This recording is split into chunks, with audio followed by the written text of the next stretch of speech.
The Transfer of Property Act 1882, act number 4 of 1882 का act number 4 है ये। इस इनैक्टमेंट डेट इसकी 17 फरवरी 1882 है। An act to amend the law relating to the transfer of property by act of parties, by act of parties use है यहाँ पे। और फिर प्रेम्बल में define and amend, not consolidated word is not there, तो ये मतलब exhaustive act नहीं है। फिर chapter 1 which is from section 1 to 4। Section 1 talk about short title which is transfer of property act 1882। Commencement है इसकी 1 जुलाई 1882। ठीक है। अब सेकंड में इसका एक्सटेंट दे रखा है कि ये कहाँ कहाँ पे एप्लीकेबल है। To the whole of India except, ये सब इसके एक्सेप्शन वो हैं कि जहाँ पे एप्लीकेबल नहीं है। फिर जो इसका सेक्शन 2 है वो रिपील क्लॉज है। और थर्ड मेन जो हमारा सेक्शन है वो है 3 इंटरप्रिटेशन क्लॉज, जहाँ पे इंटरप्रिटेशन की गई, डेफिनेशन दी गई है। जैसे फर्स्ट है immovable property. Immovable property does not include standing timber, growing crops और ग्रास। मतलब ये इमूवेबल प्रॉपर्टी को ऐसे डिफाइन नहीं कर रहा टीपी एक्ट, ये जस्ट ये बता रहा है कि उसमें क्या क्या इंक्लूड नहीं है। Immovable property does not include standing timber, growing crops और ग्रास। स्टैंडिंग टिम्बर में जैसे शीशम है, नीम है, पीपल है, टीक का पेड़ हो गया, बैम्बू हो गया, वो सब आते हैं स्टैंडिंग टिम्बर में। ग्रोइंग क्रॉप्स का हमें पता ही है, जैसे लौकी वगैरह की जो होती हैं बेल या इस तरीके से कि भाई ग्रोइंग क्रॉप्स है, उनका मतलब अपना जैसे स्टैंडिंग टिम्बर में पेड़ खुद से खड़ा रहता है, तो ग्रोइंग क्रॉप्स में ऐसा नहीं होता। और ग्रास तो हमें सब पता ही है ग्रास क्या होता है। फिर जो section 3 clause 26 of general clauses act है वो इमूवेबल प्रॉपर्टी को डिफाइन करता है। डिफाइन तो वो भी नहीं करता, वो ये कुछ एग्जांपल देता है कि इमूवेबल प्रॉपर्टी में क्या क्या इंक्लूड है। Immovable property shall include land, benefits to arise out of land, things attach to the earth और permanently fasten to anything to the earth. इसमें 4 चीज़ें दी गई हैं। एक तो लैंड है खुद, एक benefit to arise out of land. इस चीज़ का बहुत ज़्यादा बेनिफिट यूज होता है हमारा, मतलब हम जब ये डिसाइड करते हैं कि कोई प्रॉपर्टी मूवेबल प्रॉपर्टी है या नहीं है, तो हम ये देखते हैं कि वो जो बेनिफिट, वो लैंड जो बेनिफिट हो रहा है वो लैंड से अराइज हो रहा है कि नहीं हो रहा। और फिर things attach to the earth और permanently fasten to the anything to the earth.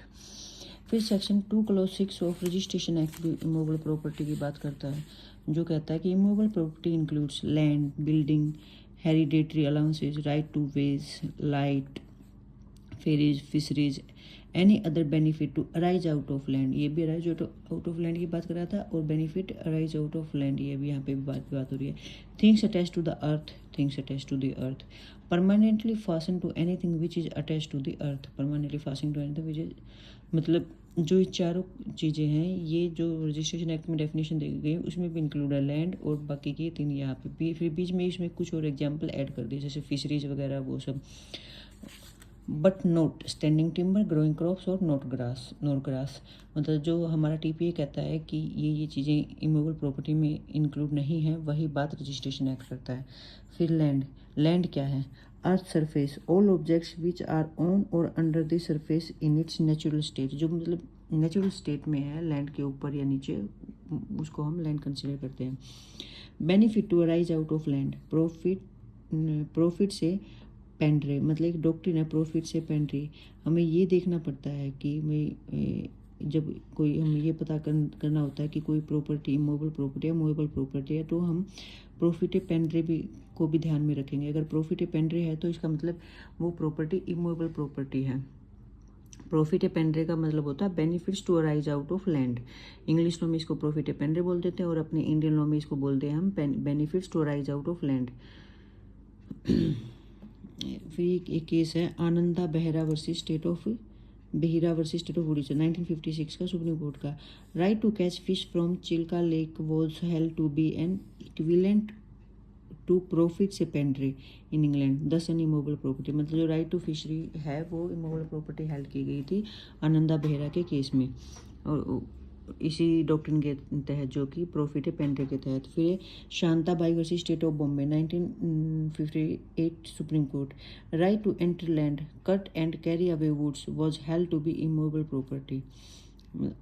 Right to enter land, cut and carry away woods was held to be immovable property. यहाँ पे वुड की बात हो रही है, मतलब ट्री है उसमें से वुड को काटी गई है, तो वहाँ पे वो होएगा राइट टू मूवेबल प्रॉपर्टी, ना कि राइट टू मूवेबल प्रॉपर्टी। अगर पूरे ट्री को ही काट के ले जाएं तो फिर राइट टू मूवेबल, मतलब फिर मूवेबल प्रॉपर्टी हम उसको कंसिडर कर सकते थे। The right to collect luck from tree is also immovable property. A profit, a pendre is a non-possessory right that entitles one to go on the land of another and remove soil or product of the soil from it. जो ये profit है, मतलब जो doctrine है profit है पेंड्रे, implies that if X sells a property to Y, the trees, minerals, etc. all forming part of land or the benefit to arise out of land will go with it. मतलब ये जो profit पेंड है इसका मतलब ये है कि ये नॉन पोजिशनरी राइट है बेसिकली। ये जो एक पर्सन को इंटाइटल करता है कि वो लैंड के अंदर जाएगा और वहाँ से जैसे सोयल है या फिर कोई प्रोडक्ट है, वुड है, वो लीव्स हैं, वो सब वहाँ से एक्सट्रैक्ट करेगा। तो उसका मतलब राइट है प्रॉपर्टी पे। सिर्फ ये राइट नहीं है कि हाँ गया और पेड़ वगैरह काट के वापस आ गया, मतलब उसके और भी एक्स्ट्रा राइट दिए हुए हैं, तो इसलिए उसको इमूवेबल प्रॉपर्टी में कंसिडर किया जाता है। फिर हमारा आता है things attach to earth, doctrine of fixture. ये जो थिंग्स अटैच टू अर्थ है उसको इंग्लैंड में डॉक्ट्रिन ऑफ फिक्सचर के नाम से जाना जाता है। इसका मतलब होता है जो कि हमारे टीपीए के सेक्शन 3 के पैरा 5 में डिफाइन है। Things attached to earth means rooted in the earth as in the case of trees and suburb, embedded in the earth as in the case of walls or building, attached to what is so embedded for the permanent beneficial enjoyment of that to which it is attached। मतलब इसकी 3 चीज़ें हैं, rooted in the earth, embedded in the earth और attached to what is so embedded for the permanent beneficial enjoyment of that to which it is attached। मतलब कोई चीज़ ऐसे attach है property में जो कि उसके परमानेंट बेनिफिशियल इंजॉयमेंट के लिए ज़रूरी है, तो वो भी उसको भी हम कंसिडर करेंगे थिंग्स अटैच टू अर्थ।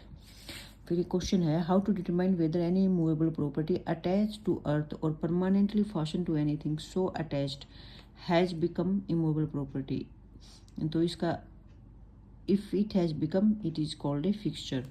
तो दो टेस्ट हैं यहाँ पे ना, दो इन इंग्लिश लॉ में जो कि इंडिया में एप्लीकेबल हैं।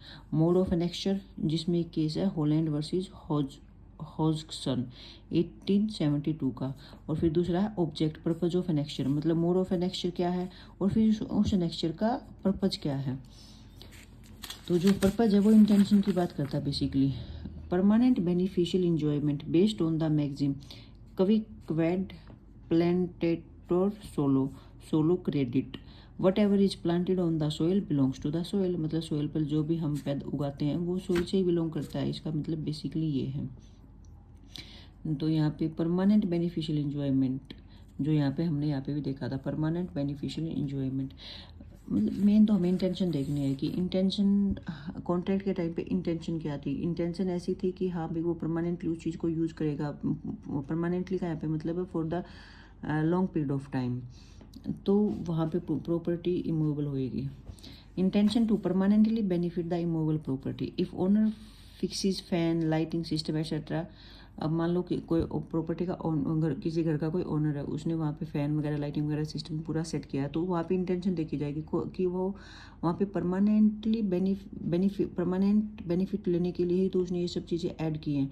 और फिर इसी के अगेंस्ट में एक मान लो टेनेंट है, वो सब फैन वगैरह लगाता है, तो टेनेंट का तो पर्पज़ ये नहीं है कि हाँ परमानेंटली मैं इंजॉय करूँगा। वहाँ पे टेनेंट का पर्पज़ क्या है, सिर्फ फ़ैन को यूज़ करना, तो वहाँ पे वो वही फ़ैन इमूवेबल प्रॉपर्टी में काउंट होएगा। लेकिन अगर ओनर लगा रहा है तो वो इमूवेबल प्रॉपर्टी में काउंट होएगा। अब यहाँ पे एक केस है Mahadev versus state of Bombay 1959 supreme court 5 जज बेंच का केस है, कॉन्स्टिट्यूशनल बेंच मतलब। Along with right to take the leaves of tendu trees there were other rights to like right to occupy the land, to execute building and to take other forest produce। मतलब खाली leaves लेने का वो नहीं था वहाँ पे राइट, उसके साथ साथ उसके लैंड को भी ऑक्यूपाई कर रखा था उसने, बिल्डिंग भी बना रहा था, बनाने का राइट था, या फिर फॉरेस्ट के दूसरे जो अदर प्रोड्यूस होते हैं उनको लेने का भी राइट था। तो यहाँ पे इसको हेल्ड किया गया था कि ये इमूवेबल प्रॉपर्टी है। अब मान लो अगर कोई लीव्स लेने का भी राइट है तो अब उसने लीव्स ली पेड़ से, तो लेकिन जो पेड़ स्टैंडिंग है वो अपनी न्यूट्रिशन वैल्यू तो प्रॉपर्टी से ही ले रहा है ना, तो वो इमूवेबल प्रॉपर्टी में ही काउंट होएगा।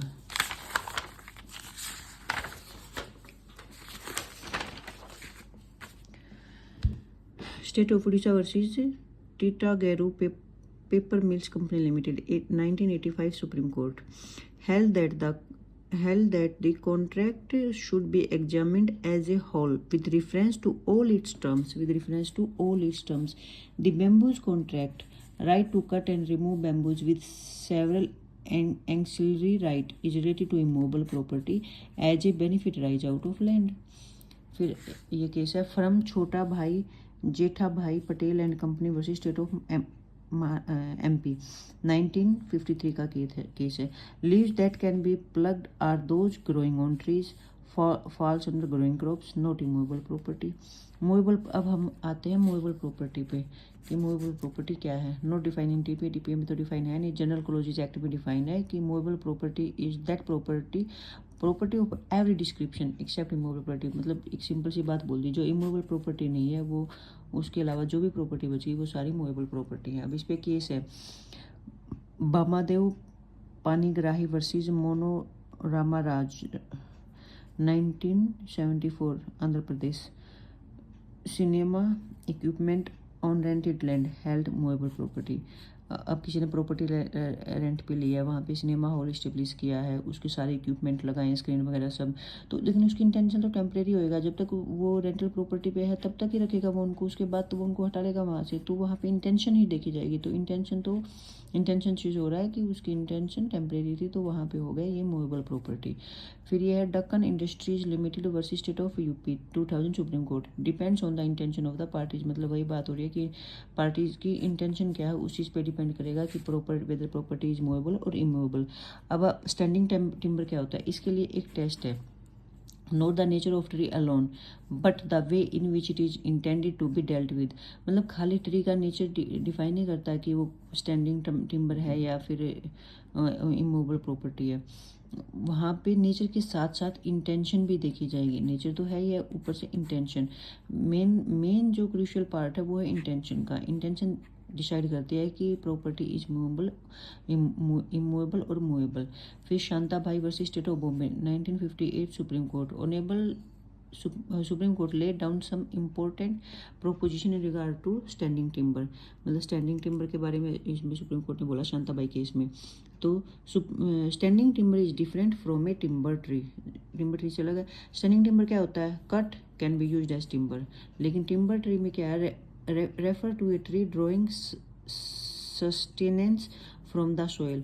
मतलब वो अपना फूड है जो वो सोइल से ले रहा है, मेन चीज़ ये है। तो वो टिम्बर में काउंट होएगा, ना कि स्टैंडिंग टिम्बर में, क्योंकि स्टैंडिंग टिम्बर मूवेबल प्रॉपर्टी है और खाली टिम्बर है तो फिर वो इमूवेबल प्रॉपर्टी है। If the thing sold is to continue to drive nutrition from the soil it is immovable property. अगर मान लो जो चीज़ बेची है वो स्टिल अपनी न्यूट्रिशन वैल्यू प्रॉपर्टी से ही ले रही है, तो फिर वो इमूवेबल प्रॉपर्टी होगी। जैसे मान लो एक ट्री है, उसके जो फ्रूट्स हैं वो हम प्लग कर रहे हैं, तो बाकी जो ट्री है उसकी न्यूट्रिशन वैल्यू तो वही ज़मीन से ही आ रही है ना, तो ये काउंट होएगा इमूवेबल प्रॉपर्टी में। हमारा मतलब क्या मेन क्या है, इसके सेक्शन 3 के पहले पैरा में इमूवेबल प्रॉपर्टी कोई 3 चीज़ें हैं जो इमूवेबल प्रॉपर्टी से एक्सक्लूड कर दी हैं। कोई जो clause section 326 of general clauses act का वो भी इमूवेबल प्रॉपर्टी की बात करता है। Section 2 clause 6 of registration act भी इमूवेबल प्रॉपर्टी की बात करता है। फिर इसमें केस है Anand Behera versus state of Orissa का 1956 सुप्रीम कोर्ट, जिसमें फ़िश की बात की गई। जो फिशरी है वो एक इमूवेबल प्रॉपर्टी है। फिर Shantabai versus state of Bombay, इसमें स्टैंडिंग टिम्बर भी डिसाइड, मतलब स्टैंडिंग टिम्बर की भी टेस्ट दिए गए हैं कि स्टैंडिंग टिम्बर कब वो होएगा मूवेबल प्रॉपर्टी मूवेबल। तो शांता, और यहाँ पे ये भी है कि मतलब the right to enter land cut and carry away wood was held to be movable property. Shantabai versus state of Bombay 1958 Supreme Court. फिर राइट प्रॉफिट ऑफ पेंड्रे है जो कि नॉन पोजिशनरी राइट है, और मतलब क्या कहते the tree minerals etcetera all forming part of land और the remove solar product of the soil from it. फिर थर्ड है things attach to the earth, ये डॉक्ट्रिन ऑफ फिक्सचर भी बोलते हैं इसको, जो things attach to the earth है उसको डॉक्ट्रिन ऑफ फिक्सचर भी बोलते हैं। इसमें एक चीज़ देखी जाती है परमानेंट बेनिफिशियल एंजॉयमेंट, मतलब ये इंटेंशन होनी चाहिए कि परमानेंट बेनिफिशियल एंजॉयमेंट। कैसे डिसाइड करेंगे कि कोई प्रॉपर्टी मूवेबल है इमूवेबल, इंटेंशन देखी जाएगी। मेन तो 2 टेस्ट है, मोड ऑफ एनेक्चर जिस पे केस है हॉलैंड वर्सेस हॉजक्सन, और फिर दूसरा है ऑब्जेक्ट पर्पज ऑफ एनेक्चर जिसका मतलब है परमानेंट बेनिफिशियल एंजॉयमेंट। ये बेस्ड ऑन मैगजिम में कभी कवेड प्लांटेटोरो सोलो क्रेडिट whatever is planted on the soil belongs to the soil. फिर यहाँ पे इंटेंशन है, intention to permanently benefit the immovable property. फिर Mahadev versus state of Bombay 1959 supreme court 5 जज बेंच, इसमें along with right to take the leaves के साथ standard की लीव्स के साथ साथ और भी राइट दिए हुए थे, तो फिर इस लीव्स को इमूवेबल प्रॉपर्टी वो बोल देता है कि भाई इमूवेबल प्रॉपर्टी है ये। State of Orissa versus Titaghur paper mills company limited 1985 supreme court, इसमें बैम्बू का कॉन्ट्रैक्ट था। इसमें भी इंटेंशन की बात की गई मेन तो कि मतलब पूरा कॉन्ट्रैक्ट देखेंगे हम ये डिसाइड करने के लिए कि प्रॉपर्टी मूवेबल है या immovable. Held that the contract should be examined as a whole with reference to all its terms. The bamboo contract right to cut and remove bamboos with several accessory right is related to immovable property as a benefit rise out of land. फिर ये है firm छोटा भाई का case है जिसमें leaves को growing crop में वो कंसिडर किया गया था। मूवेबल प्रॉपर्टी डिफाइंड नहीं है, जनरल लॉजी एक्ट में डिफाइंड है वह property of every description except movable property. फिर इसमें केस है Bamadev Panigrahi versus Manorama Rajasthan 1975 Andhra Pradesh, cinema equipment से रिलेटेड है जो कि मूवेबल प्रॉपर्टी हेल्ड की गई थी क्योंकि वो रेंटल प्रॉपर्टी पे था। फिर Deccan industry limited versus state of UP 2000 supreme court depend on the intention of the parties. फिर स्टैंडिंग टिम्बर पे टेस्ट है, नेचर के साथ साथ इंटेंशन भी है। फिर Shanta Bai versus state of Bombay का केस है, standing timber is different from timber tree. और फिर if the thing sold is to continue to drive nutrition from the soil it is immovable property.